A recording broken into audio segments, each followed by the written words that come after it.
রাধে রাধে, জয় শ্রীকৃষ্ণ। আবার চলে আসলাম গীতা পাঠ করতে।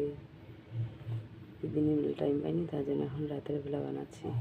প্রথমে গুরুদেবের বন্দনা। গুরু ব্রহ্মা, গুরু বিষ্ণু, গুরুদেব মহেশ্বর, গুরুদেব পরম তস্মৈ শ্রী গুরু নমঃ। নমো ভক্তঞ্জন জগৎ তস্মৈ শ্রী গুরু গুরুতে শিবাঙ্গ চক্ষুর মিলে তস্মৈ শ্রী গুরু। ওম নমো ভগবতে বাসুদেবায় নমঃ। ওম সরস্বতী নমঃ। ওম গণেশায় নমঃ। চালু করা যাক। শ্লোক নম্বর 4 অধ্যায়, শ্লোক নম্বর 26। তো ভগবান বলছেন,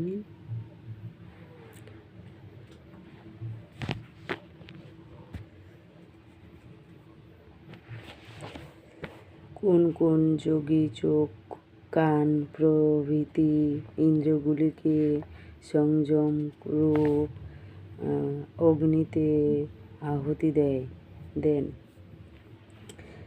আবার কোন কোন যোগী ইন্দ্রিয় রূপ অগ্নিতে শব্দাদি বিষয় সকল আহুতি দেন। এখানে ইন্দ্রিয় সংযমকে যোগ্য বলা হয়েছে। সংযম রূপ অগ্নিতে চক্ষু প্রভৃতি পঞ্চ ইন্দ্রিয়ের আহুতি প্রদানের কথা বলা হয়েছে। এই ইন্দ্রিয়গুলি যেন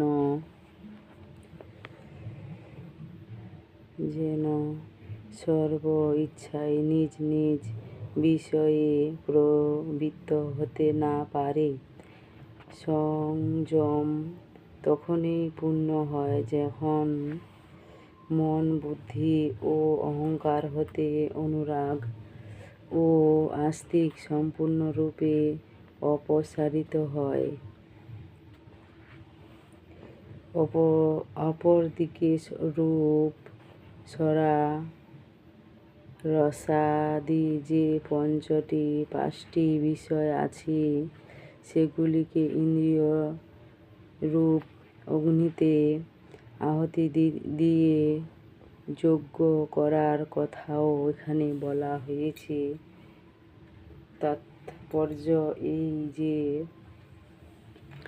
বিষয়গুলি ইন্দ্রিয় যজ্ঞে কর্মক্ষম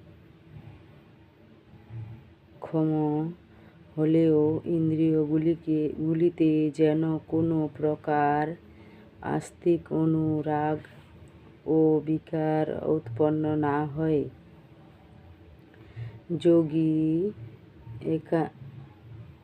একান্তে থেকে বিবেক, বিচার, বিবেচনা ও জপ, ধ্যান ইত্যাদির সাহায্য ইন্দ্রিয়গুলিকে সংযমে চেষ্টা করেন। সম্পূর্ণ সংযম প্রাপ্তি হলে ব্যক্তি চলে যায় ও সিদ্ধি প্রাপ্তি হয়। ইন্দ্রিয়াদি অহং অনুরাগ মুক্ত হয়।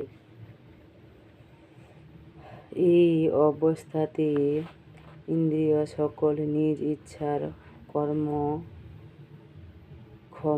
হতে পারে না, কোনো বিষয়ের সাথে যুক্ত হতে পারে না। এটি হল প্রকৃত ইন্দ্রিয় সংযম। তো আমরা তারপরে অধ্যায়টা পড়ে নেব। 27 নম্বর শ্লোক। এখানে বলেছে, কেউ কেউ ইন্দ্রিয় কর্ম, প্রাণ কর্ম সমূহকে জ্ঞান প্রদীপ্ত আত্মসংযম রূপ অগ্নিতে আহুতি দিয়ে থাকেন।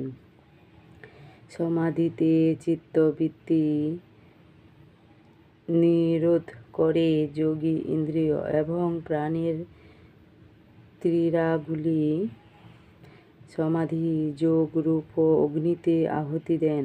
অর্থাৎ যোগী মন ও বুদ্ধি সহ ইন্দ্রিয় এবং প্রাণের ক্রিয়া সকল রুদ্ধ করে সমাধিতে স্থিত থাকেন।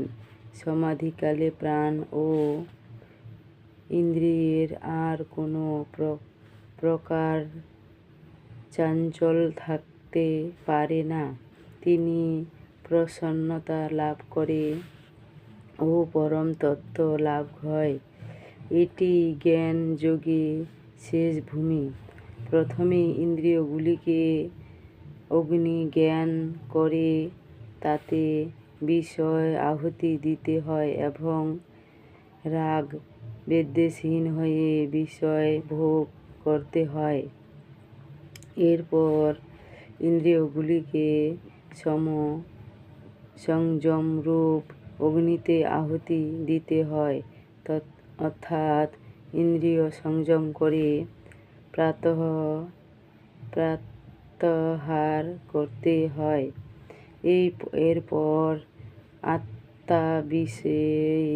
আত্মা বিষয়ে ধারণা, ধ্যান ও সমাধিরূপ সংযম হলে সমস্ত